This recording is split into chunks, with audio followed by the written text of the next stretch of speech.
अब चतुर्थ और तृतीय तरंग शुरू हो रहा है। इसमें बहुत, ये जो अभी शुरू हुआ है आपके सुनने वाला सबके लिए।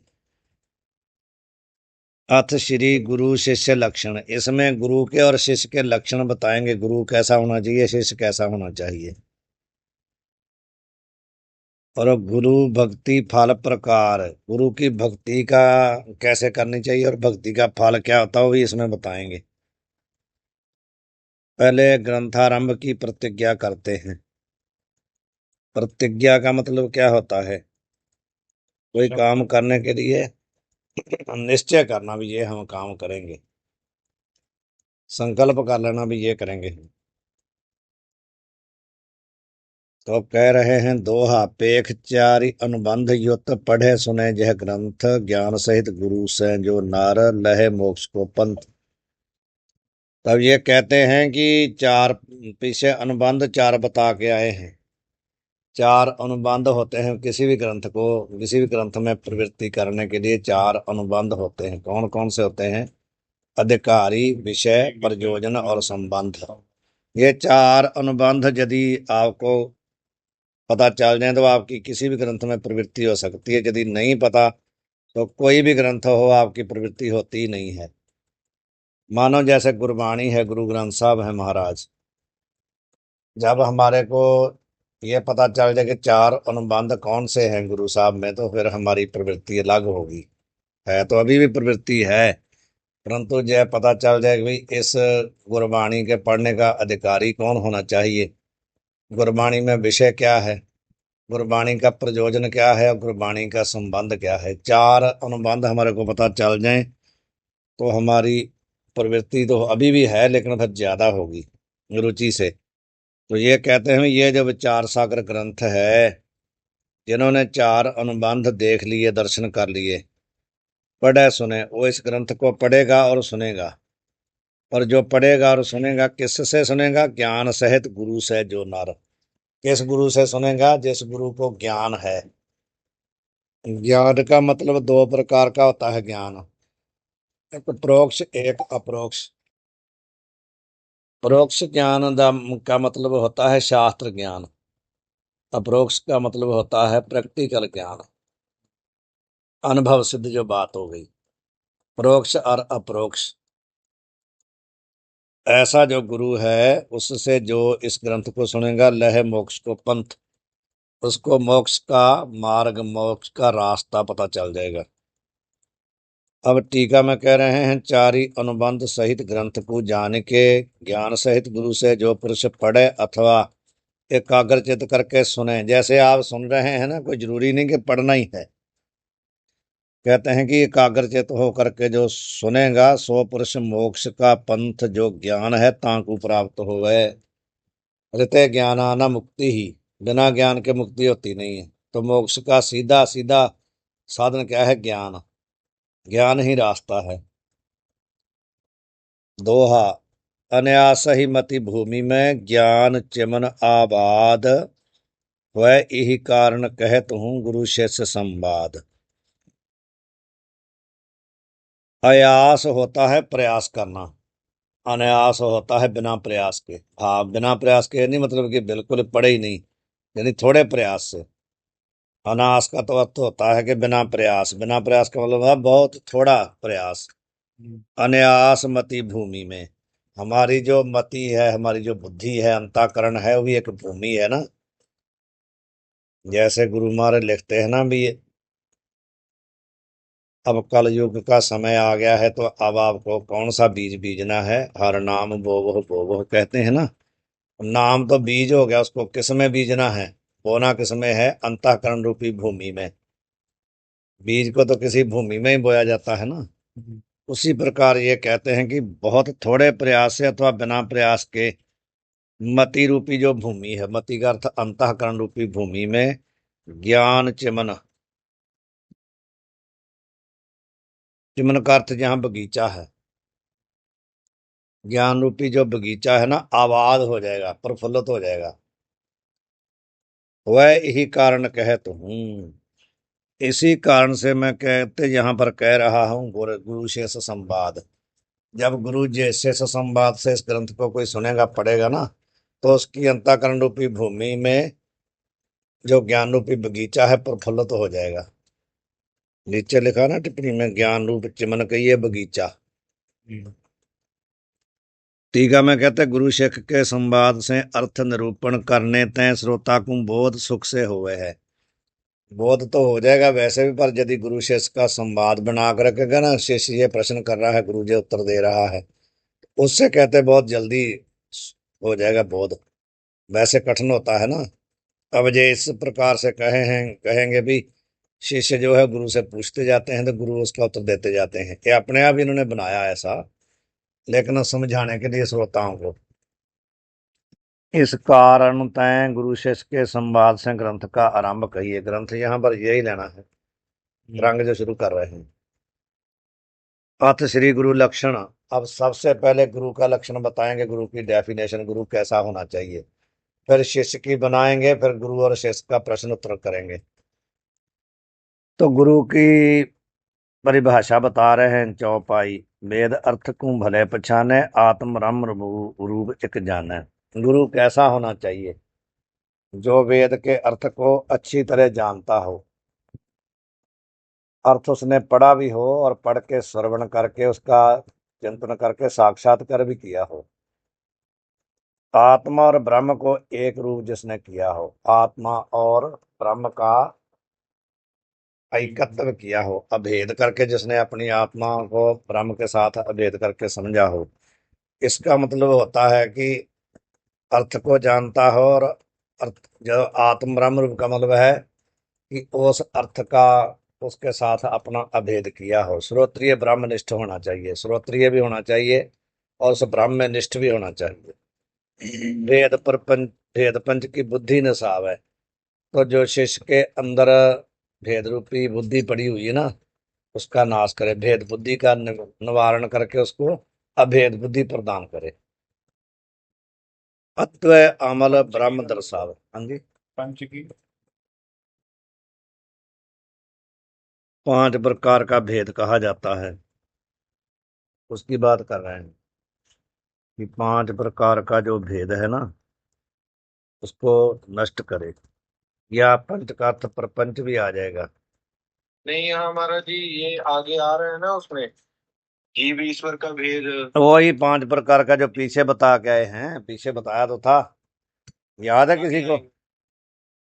जी। और अद्वय अमल ब्रह्म दर्शावे। और क्या करे? शिष्य का अज्ञान दूर करके उसको जो अद्वैत रूप है, जो जिसमें किसी प्रकार का मल विक्षेप आवरण आदि कोई दोष नहीं है, ऐसा ब्रह्म स्वरूप जो उसका दर्शन कराए, साक्षात कराए। भाव मिथ्या मृग तृष्णा समाना। जो संसार, भाव का अर्थ है संसार, जो मिथ्या संसार है। हाँ जी। यहाँ अमल का मल रहित ही मानेंगे ना। मल रहित, मल किसी प्रकार का भी उसके अंदर मल नहीं होना चाहिए। मल का अर्थ होता है पाप, मल का अर्थ पाप होता है। जो कुत्सित संस्कार हैं, बुरे संस्कार, वही मल है। दूसरा क्या है? भाव मिथ्या। संसार को इस प्रकार समझा दे कि संसार मृग तृषा, मृग तृष्णा समझते हैं ना। अबे पर्दे। जैसे हम जाते हैं मारूथल में, तो वहां पर जो रेता में दूर से जल दिखता है उसको कहते हैं मृग तृष्णा, क्योंकि मृग उसको देख करके दौड़ता है ना पीने के लिए। जब जाता तो वहां जल नहीं होता, उसके आगे और दिखता, फिर दौड़ता है। तो संसार को मृग तृष्णा की समान समझा दे, अनुलव एवं भाखत नहीं आना, इस प्रकार कहते समझा दे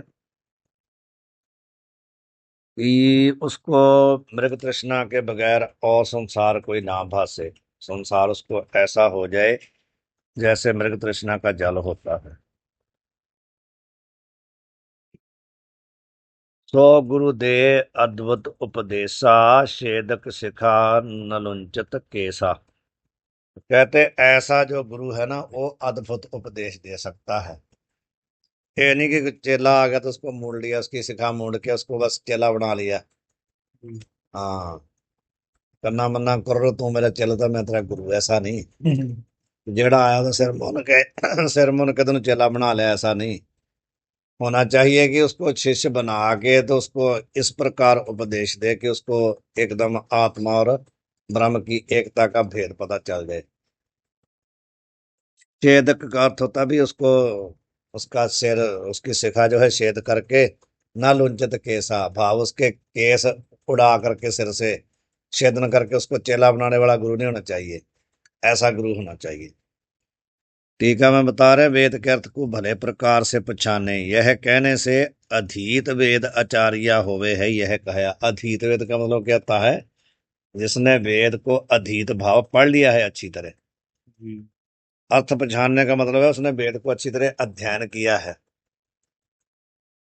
यहाँ ते आत्मज्ञान विषय या की स्थिति होवे सो आचार्य होवे है, ऐसा कहा भी, ऐसा आचार्य हो जिसकी आत्मा में स्थिति हो। हमारी नहीं ऐसी, हमारे को मत समझ लेना, हमारी तो स्थिति नहीं है आत्मा में। हाँ, वेद हमने सुना जरूर है लेकिन आत्मा में स्थिति हमारी नहीं है। यह कहया जो वेद पढ़या और ज्ञान विषय जाकी निष्ठा ना होवे सो आचार्य नहीं है। पढ़ा जरूर है लेकिन निष्ठा नहीं उसकी, तो उसको आचार्य नहीं मानते, उसमें हम भी नहीं आते। पढ़ा तो हमने है, हमारी निष्ठा नहीं है। और ज्ञान विषय जाकी निष्ठा होवे और वेद नहीं पढ़या सो भी आप तो मुक्त है, परंतु उपदेश करने योग्य आचार्य नहीं है। दोनों बातें हैं। एक ने वेद पढ़ा है, उसकी निष्ठा नहीं है, वो भी आचार्य नहीं है। एक की निष्ठा तो है, वैसे उसका कोई पूर्व का कर्म है कि वो जन्म लेता ही ब्रह्म में निष्ठा हो गई, लेकिन उसने वेद नहीं पढ़ा। आप तो वो मुक्त है लेकिन दूसरे को बताएगा कैसे? वो भी आचार्य नहीं है। आचार्य वही है जिसने वेद पढ़ा भी है और उसमें निष्ठा भी है। जो अवधूत नहीं होते हैं, अवधूत का मतलब होता है जिस पहले से ही जन्म से ही जन्मजात सिद्ध है, वो आप तो मुक्त है लेकिन दूसरे को शंका समाधान शायद बता नहीं ना सकता, इसलिए कोई किसी को उपदेश नहीं कर सकता। कहाँ थे वांकू जिज्ञासु की शंका मेटने की युक्ति नहीं आवे है, जाके चित्त विषय शंका उठे नहीं, ऐसा जो उत्तम संस्कार वाला जिज्ञासु है ताके तो उपदेश करने विषय समर्थ है भी। जो ऐसा है आचार्य की जिसकी शुद्ध सिद्ध अपने आप निष्ठा है, वो मुक्त है। वो कहते हैं जिस जिज्ञासु के अंदर कोई शंका उठती नहीं, उत्तम जिज्ञासु है, उसको तो उपदेश दे करके कह सकता है कि तुम ब्रह्म हो, क्योंकि वो पहले उत्तम अधिकारी है, उसके लिए तो वो आचार्य है। सर्व के उपदेश करने योग्य नहीं, लेकिन जिसके अंदर पहले असंभावना, विपरीत भावना इत्यादि माल दोष, विक्षेप दोष, आवरण दोष आदि हैं, उसको वो जुक्ति नहीं ना बता सकता। ज्ञाते आचार्य नहीं, किंतु कौन है बता रहे हैं? अधीत वेद होवे, भाव वेद को पढ़ा हो, ज्ञान विषय जाकी निष्ठा होवे, दूसरी बात सो आचार्य कहिए है। इसको कहते हैं श्रोत्रिय ब्राह्मनिष्ठ। श्रोत्रिय का अर्थ है जिसने सुना है, पढ़ा है, और निष्ठ का अर्थ जो उस अर्थ के साथ अभेद हुआ। शिष्य की बुद्धि में भान जो होवे पंच प्रकार का भेद, ये देखो नीचे दिया है टिप्पणी में। पहला है जीव ईश्वर का भेद, ये कल्पित है, अविद्या माया रूप उपाधिकृत होने तय। जो जीव ईश का आपस में भेद है ना, कल्पित है। और कैसे भेद पड़ा है? अविद्या माया रूप उपाधिकृत, क्योंकि जीव की उपाधि क्या है? अविद्या। ईश्वर की उपाधि है माया। तो दोनों में जो भेद प्रतीत हो रहा है अविद्या और माया करके, उपाधि करके। जीव की अविद्या हटा दो, ईश्वर की माया हटा दो, तो दोनों एक हैं। घटाकाश मठाकाश के भेद की न्यायी। जैसे मानो ये मठाकाश कहते हैं जो कमरे में ये आकाश है ना, मठा, ये मठाकाश है, इसके अंदर आप घड़ा रख दो तो उसके अंदर भी आकाश है कि नहीं? तो इनका भेद कैसा है? ये ऊपर से ये जो कमरा बना है इसको हटा दो और घड़ा तोड़ दो तो दोनों एक ही है ना। उपाधि करके उनका नाम क्या हुआ? इसका मठाकाश पड़ गया, उसका घटाकाश पड़ गया। उपाधि दोनों की हटा दो तो दोनों एक हो जाएंगे ना, आकाश। उसी प्रकार जीव की अविद्या हटा दो, ईश्वर की माया हटा दो, तो एक है। और जीवन का परस्पर भेद, जैसे मानो हम जीव हैं कि नहीं, हमारा और पशुओं का, पक्षियों का, जीव तो सभी है ना, हमारा परस्पर भेद है कि नहीं एक दूसरे से। वो क्या है, साभास अंताकरण रूप उपाधिकृत होने तय। या मानो कोई क्षत्रिय है, कोई ब्राह्मण है, कोई शूद्र है, कोई वैश्य है, हमारा एक दूसरे से भेद कैसा है।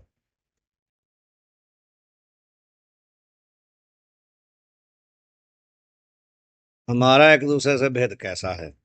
कहते हैं साभास अंताकरण उपाधिकृत। साभास का अर्थ होता है कि आभास सहित। वैगरू 9 साढ़े 9 बजे तो पहला नहीं खाली हो जाना।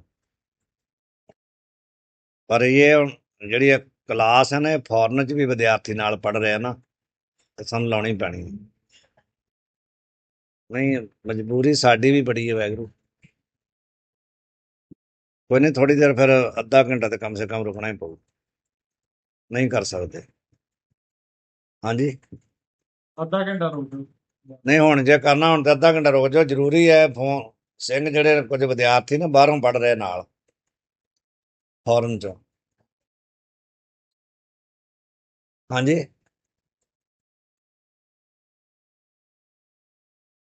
ਜਾਂ ਥੋੜੀ ਦੇਰ ਫਿਰ ਅੱਧਾ ਕੁ ਘੰਟਾ ਬੈਠ ਜਾਓ, ਫਿਰ ਕਰ ਦਿੰਨੇ ਆ ਵਿੱਚੋਂ ਇੱਕ ਗ੍ਰੰਥ ਪੜ੍ਹਾ ਕੇ ਨਾ, ਭਾਵੇਂ ਉੱਥੇ ਦਰਬਾਰ 'ਚ ਬੈਠ ਜਾਓ, ਉੱਥੇ ਮਰਜ਼ੀ ਬੈਠ ਜਾਓ, ਥੋੜਾ पढ़ा के फिर कर दिने।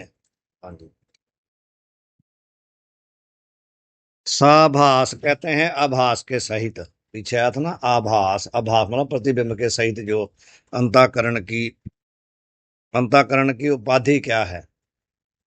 अंताकरण किसकी उपाधि है, प्रतिबिंब की। जो अंताकरण में चेतन का आभास पड़ रहा, उसकी उपाधि क्या है, अंताकरण। तो उसको कहते हैं साभास अंताकरण, आभास के सहित अंताकरण। अंताकरण में आभास पड़ रहा है किसका, ब्रह्म का। आभास कह दो या प्रतिबिंब कह दो, एक ही बात है।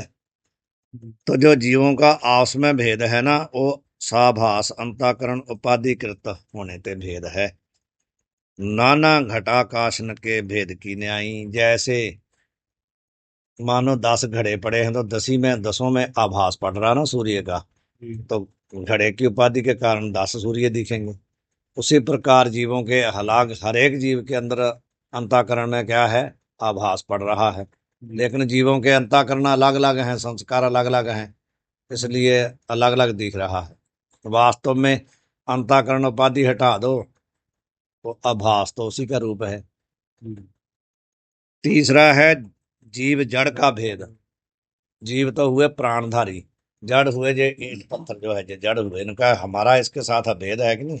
लकड़ी है, कोठा, जो भी एक ईंटें पत्थर है, सबके साथ वो भेद कैसा है।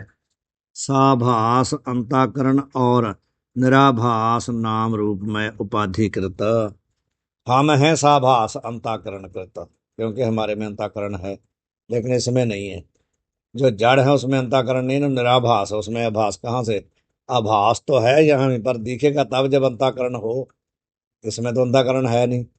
तो एक तो कहते हैं साभास अंताकरण, और दूसरा है निराभास, बिना आभास के। ये क्या है, नाम रूपात्मक है ना, इसकी उपाधि क्या है, नाम और रूप उपाधि है, अंताकरण उपाधि नहीं है। इसलिए हमारा इसके साथ अभेद है। कैसे, स्वप्नगत चर अचर की न्यायी। जैसे सपने में कुछ जीव दिखते हैं, कुछ हमारे को पहाड़ आदि दिखते हैं कि नहीं, जड़। दो चीजें दिखती है हमारे को जीव में सपने में। कुछ तो संसार जैसे हम चलते फिरते ऐसे जीव दिखते हैं, और कोई पत्थर है, पहाड़ है, जड़ और अजड़ दोनों दिखते हैं। और चौथा है ईश जड़ का भेद। जैसे हमारा जीवों का जड़ के साथ भेद है, ऐसे ईश्वर का भी भेद है। वो कैसे है, नाम रूप में उपाधिकृत होने तय। ये नाम रूप उपाधि है ना, इसका जीव ईश्वर के साथ भेद दिख रहा है। वो कैसे है, रज्जु विषय कल्पित सर्पद दांडादि के भेद की न्यायी। भाव जो ईश्वर है ना, वो ही अज्ञान के कारण इस रूप में दिख रहा है, जड़ पत्थर के रूप में। जैसे रस्सी, रस्सी सर्प रूप में दिख रही है ना, कैसे, क्योंकि वहां उसका हमारे को ज्ञान नहीं हुआ अच्छी तरह। उसी प्रकार ईश्वर का ज्ञान ना होना ही उसको ईश्वर ही इस प्रकार दिख रहा है। ये भी ईश्वरी, लेकिन हमारी अज्ञानता के कारण हमारे को ईंट पत्थर की रूप में वो दिख रहा, नाम रूप में दिख रहा। वास्तव में तो ये नाम रूपात्मक कोई संसार है नहीं ना, अज्ञान के कारण दिख रहा। ये 5 प्रकार के अनुमान पंचभेद के खंडन में युक्तियां हैं। ठीक है, ये 5 जो आप बताए थे। नहीं, 5वां इसे लिखा नहीं है मतलब। इसमें लिखा नहीं ना है। ऊपर में महाराज जी लिखा हुआ है ना, जहाँ आपने छोड़ दिया था शिष्य की बुद्धि में। हाँ, वो 5वां जड़ जड़ का ला लो, जैसे मतलब एक मतलब ये लकड़ी पड़ी है, दूसरा पत्थर पड़ा है पास में, तो दोनों जड़ हैं कि नहीं? है। उसमें क्या है, नाम रूप उपाधि है दोनों की, और उसमें अंतःकरण तो है नहीं दोनों में। नहीं नाम और रूप का जैसे घट है और मठ है दोनों, जी। उसके नाम रूप का ही भेद है ना, वैसे तो कोई भेद नहीं है। ये 5 जी प्रकार का भेद जो है उसको कैसे निवृत्त करना है, वो गुरु जुगती बता करके उसकी निवृत्ति करता है, वो आगे सब आएगा।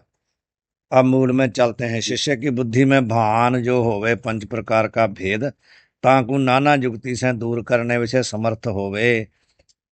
किस भेद को किस जुगती से हटाना है, इसमें समर्थ हो गुरु। आ रही है आवाज? जी तो बता रहे हैं जीव ईश्वर का भेद, जीवन का परस्पर भेद, जीव जड़ का भेद, ईश्वर जड़ का भेद, जड़ जड़ का भेद। यह 5 प्रकार का भेद है। जो कथावाचक होते हैं ना, वो एक बोलते भी हैं श्लोक सा, याद है किसी को कि नहीं?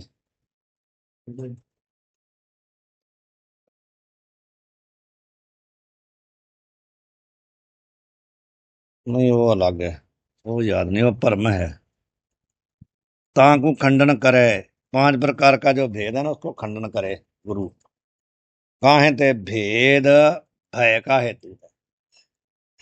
भय आपको कब तब होता है जब कोई भेद प्रतीत होता है। रस्सी और सर्प का भेद प्रतीत हुआ तभी आपको भय हुआ ना, भेद था ना उनका दोनों का। रस्सी और सर्प का भेद यदि आपको पता चल जाए तो फिर भय नहीं होगा। जब तक सर्प दिख रहा है, क्यों दिख रहा? भेद है बीच में, नाम रूप की उपाधि है वहां पर। यहाँ ते भेद का निराकरण अवश्य कर्तव्य है। भेद का निराकरण करके अद्वय जो अमल कहिए अविद्या मल रहित। अमल का अर्थ क्या है? अविद्या मल रहित, अविद्या रूपी उसमें मल नहीं होना चाहिए। जो ब्रह्म ताकू दर्शावे कहिए आत्म रूप करके साक्षात्कार करवावे। दिखावे का मतलब क्या है? आत्म रूप में साक्षात करवा दे युक्ति से। सर्व संसार को मिथ्या रूप करके उपदेश करे। जैसे मृग तृष्णा का जल है, जैसे संसार मिथ्या है, सो अद्भुत उपदेश देने वाला आचार्य कहिए है। और केवल आप मुंडन कराए के शिष्य की शिखा छेदन मात्र करने वाला, अथवा और को संप्रदाय के चिन्ह मात्र से अंकित करने वाला आचार्य नहीं कहिए है। कोई भी किसी संप्रदाय का चिन्ह अपना, उसको उसका शिखा उसकी काट के तो उसको कपड़े दे दिए अपने संप्रदाय के, उसको माला इत्यादि जो डाल दे, कहते हैं वो कलाचार्य, उसको नहीं माना जाता। दोहा कर्त मोक्ष भवग्राह तैं दे आस निज उपदेश। सो दैसक बुद्धि जन कहित नहीं कृत गैरिक बेस। गैरिक बेस का मतलब समझते हैं? गेरू कपड़े वाला। गैरिक कहते हैं गेरू, बेस कहते हैं कपड़े। कहते हैं कि जो गेरू कपड़े वाला है ना, केवल उसको बुद्धि जन लोग, जो बुद्ध जन है ना, विद्वान लोग, वो उसको दैसक नहीं कहते। दैसक कहते हैं उपदेश देने वाला आचार्य। जिसने केवल मुंडन करा करके गैरिक वस्त्र पहन रखे हैं ना, उसको विद्वान लोग दैसक नहीं कहते। दैसक कहते हैं आचार्य, उपदेश देने वाला। उसको आचार्य नहीं कहते। जो बुद्धजन लोग हैं, विद्वान लोग, किसको कहते हैं?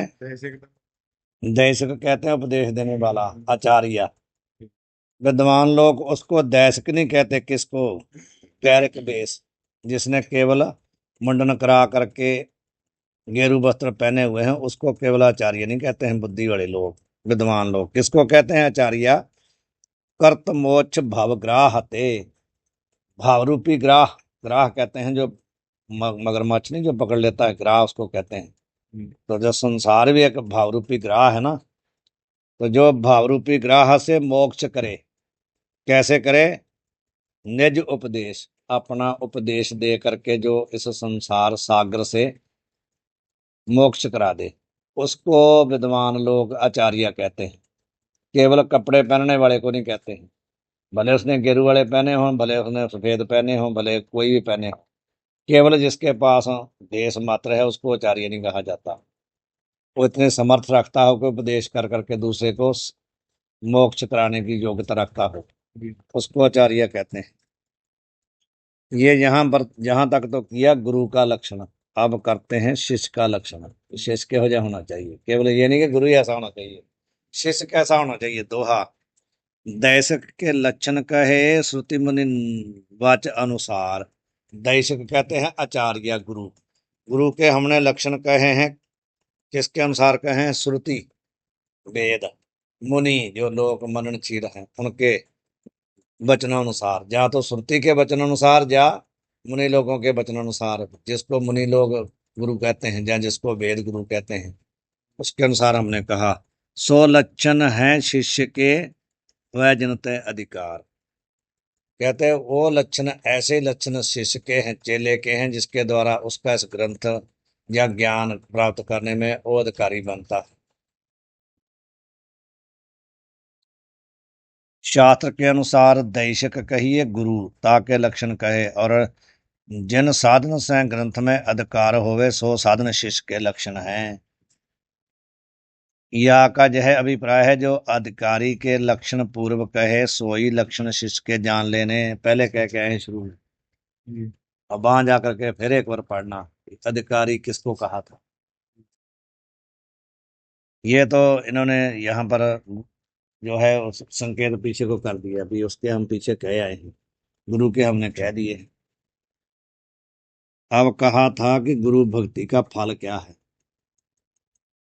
दोहा, ईश्वर तैं गुरु से अधिक धारे भक्ति सुजान। ईश्वर से भी ज्यादा जो गुरु में भक्ति धारण करता है, ईश्वर से भी अधिक। यस्या देवे परा भक्ति जसा देवे तथा गुरु, ऐसा लिखा। यस्या देवे परा भक्ति, देवे कहते हैं परमेश्वर में, परमात्मा में जिसकी जैसे जैसी भक्ति है, जस्या यथा देव तथा गुरु, जैसी देव में परमात्मा में ऐसी गुरु में भक्ति हो। बिन गुरु भक्ति प्रवीण हूं, लहे ना आत्मज्ञान। बिना गुरु भक्ति के, प्रवीण कहते हैं बहुत बड़ा विद्वान भी हो, बुद्धिजन भी हो, तब भी कहते हैं वो आत्मज्ञान प्राप्त नहीं कर सकता बिना गुरु की भक्ति के। उसमें गुरु भक्ति होनी चाहिए। अब आजकल वाले जो चले हैं ना, जो मिशनरी हैं या जो भी नए कहते हैं हम ज्ञानी हैं, वो इस बात को काटते हैं। गुरु तो कोई मतलब बनाना ही पड़ेगा ना, वो कहते हैं गुरु कोई नहीं है। गुरु वो कहते हैं अपने मन को गुरु बनाओ, आत्मा को गुरु बनाओ, फलाना करो, ये जो कहते हैं वो इसलिए उनका और जो परंपरा वाले हैं उनका फर्क रहता है। यहाँ पर सबसे पहले गुरु भक्ति सिखाई जाती है। सुजान पुरुष गुरु में ईश्वर से अधिक भक्ति करे। सुजान भाव जो श्रेष्ठ बुद्धि वाला है। काहे ते जो सर्वशास्त्र में प्रवीण भी पुरुष होवे, सो भी गुरु के उपदेश बिना ज्ञान को प्राप्त होवे नहीं। जो पूर्व दोहे में बात कही, सोई दृष्टांत से प्रतिपादन। हाँ जी, इतना ही रखिए महाराज जी, फिर समय है। यहाँ रहने दें। हाँ जी, ये लंबा हो जाएगा महाराज जी। ठीक है महाराज जी, फिर जहाँ आगे विस्तार से वही बात को फिर कहेंगे दोबारा। वाहिगुरु जी का खालसा, वाहिगुरु जी की फतेह। थोड़ा 5 मिनट बाबे रुकना पैना, वो एक माता आई और ढिली है ज्यादा, ਉਹਦਾ थोड़ा जा वो कर दिए, वाहिगुरु वाहिगुरु कर दिए थोड़ा जा। वाहिगुरु में होना, एक कुड़ी ढिली है ज्यादा, ਉਹਦਾ थोड़ा जा कर दिए। साथ साथ महाराज जी फिर दोबारा